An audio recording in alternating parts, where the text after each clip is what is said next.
Hey Aries, welcome to your weekly reading for September 9th to the 16th. I am Charlene Lizette. Whether you are new or whether you are returning, a massive thank you to you. Either way, I hope you click subscribe and become a part of our collective. That's Raven. I don't know what she's doing. We're going to pull out a bunch of cards here to see what's going on, okay? We are coming into eclipse season. This energy is going to be really, really potent. Very, very life-changing for like everybody. 1, 2, 3, 4, 5, 6, and one more here. 7. Oh.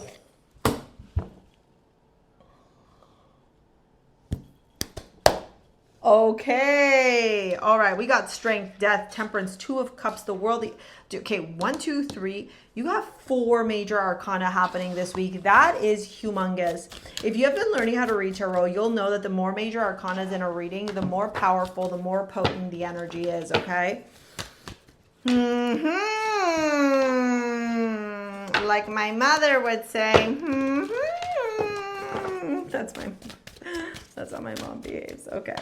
Whoa. Okay, Leo. Okay, Aries, if some of you are with a Leo here, there may be a completion or a realization around a relationship coming to an end, okay? Or if you have a Leo friend, Aries, you may be seeing that, you know, there's a transformation happening here, something that requires a lot of patience. So I want to explain something to you because there's a lot of misconception around when we see a lot of major arcana. A lot of major arcana doesn't mean like that day crazy things will happen and everything changes. I mean, it could, but I will give you an example.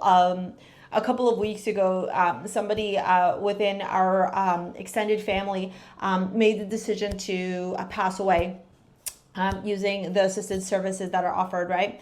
And when I pulled cards, I didn't get a bunch of major arcana. I got the world. That was the only card I got. And the other card one was like, I think the Knight of Wands, and I can't remember what the other one was. But that death is finite, right? Death changes everyone's life on that day. And the fact that we only got the world there, it's an indication that just because you have a lot of major arcana doesn't mean that there are things that are going to happen immediately. What I see major arcanas are as a cycle, as a doorway to great change. And with the strength card, death and temperance, I'm seeing this be a moment of catalyst change for you, of like sudden recognition, you know, or sudden realization, where you, Aries, you know, and I'm an Aries too, 2 Aries having a chit chat, go get your coffee, go get your tea, your cocktail, mocktail, whatever the heck you have, okay? It's where you turn around, Aries, and you're like, wait a fucking damn minute. You know, I have to have the courage, I have to have the strength, I have to have the vitality to believe in myself in order for these things to happen. And so there's a recognition of the active role that you play, either as the protagonist in your own story or as the hero in your own story. And this realization with the strength card and the death card is what actually ushers in massive change into your life, because death is about transformation. Pluto's at the 29th degree of Capricorn. So for a lot of you, this is patience, alchemy, ebbing and flowing with the cycles of life, recognizing and realizing what Capricornian qualities in your life, wherever Capricorn sits in your natal chart, where the change is occurring. Temperance, 2 of Cups, tells me that there's a lot of balance, there's a lot of alchemy, there's a lot of patience, there's a lot of ebbing and flowing that's going to have to happen in your friendships, in your life, in your relationships, in your interpersonal relationships. So like marriage, friendships, romance, partnerships, family, like anything to do where you have contracts, right? Or any type of interaction with other people. The world to the Ace of Swords is telling me you're seeing something really big here. There's a huge realization. There's a huge aha moment, an epiphany moment, if you will, where your intuition tells you something, and it's that feeling, you know, that gut feeling we get where we can't like shake it off, we can't turn it off. This gut feeling makes you go, damn. Like that, eh? It's like that, eh? The breath of the cosmos, my will to thy will, micromanaging the universe. And I think for a long time you've been asking Source to give you clarity, to provide you with a path forward, to show you what to do next, to help you answer the pressing questions. Like maybe you're feeling stuck, or like if you're sitting down, you'd be like, sure, I'm looking for clarity. I want clarity in my purpose, on my path. Like, what am I supposed to do? Where am I supposed to go? All that jazz. And this week, especially around your finances, there's a huge aha moment happening. At the end of this video, I'm going to put the manifesting money video because I think it's going to really help you out. So go watch that, okay? Then we have trust. I accept that my inner voice will always guide me correctly. Like, your intuition is on fire, on fire. And as we get closer and closer to the eclipse happening on the 17th, when I tell you that people's intuition is going to be so lit up, like people are going to be having like crazy experiences, okay, out of this world experience, like, you know, paranormal, astral traveling, that kind of stuff. That's the vibe. It's a Pisces full moon partial eclipse, of course. So don't be surprised if during this week you start having these dreams and you're like, oh, clarity. Oh, I see clearly now about this person, about this environment, about this friend, about this job, about this business, etc. With Leo here, this has everything to do with your creativity, your confidence, and you standing out in the limelight, baby. Who is trying to dim your light? Who is it? Because no more, no thank you. You understand? You deserve to shine out into this world. You have the confidence, the courage to make it happen.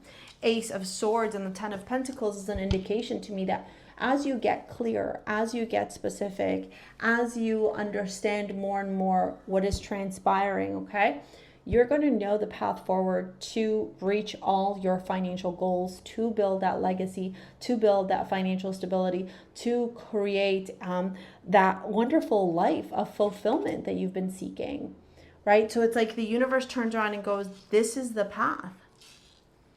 This is what's going on. Are you willing to accept it? Are you willing to embrace it?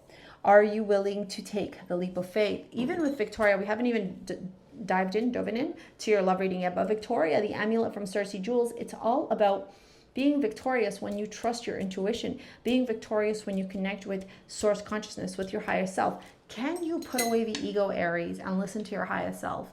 Because the minute you do, babe, I promise things will work out in your favor, okay? You got to learn how to put that ego away.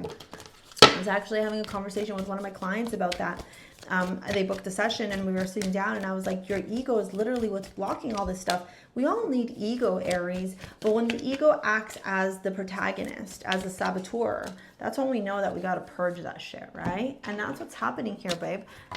Empress at the bottom of the deck here, okay? You've got the King of Swords, Four of Cups, Six of Pentacles, yeah. Cultivating and co-creating more stability, more balance in your romantic life, in your love life.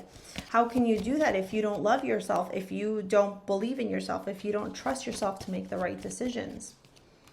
The Soul, the Sun card, Soul, it's in Spanish, and four, yeah.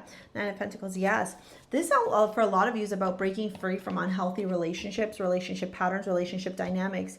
Maybe Pisces is in your 7th house, or Virgo is, or in your 5th house. And it's a realization here that the only way you can move forward in the dream relationship that you desire is for you to understand the patterns that you are repeating in the unhealthy relationships. Now, when it comes to your money, this is about your trust in yourself to attract the right financial opportunities without needing to be codependent on other people. Like, you don't need other people for money. You can make it yourself, right? If you have the skills, that's why I'm putting the money manifesting video here. If you can take these skills that I teach you in this video, apply them into your real life, then you become a magnet for money. You gain the confidence because you are learning your astrology prosperity keys. You're learning how to rewrite your money story. You're learning how to activate your abundance frequency, right? And so these tools, these skills are what will help you to attract finances without you needing a man. And I'm not saying a man should be a provider. I'm not saying you don't need a partner. What I'm saying is you're not dependent on someone. You create your own financial independence, and that leads you to massive, massive success. So here's the video for you to watch, okay? If you want to book a session, you want to work with me in any capacity, I can help you get clarity. We can talk to source, see what they're saying. We can go with your astrology, all that jazz. It's in the description box below, all right? Thank you for your likes, your comments, your shares, your subscribes. We will see you later, alligator. Peace out.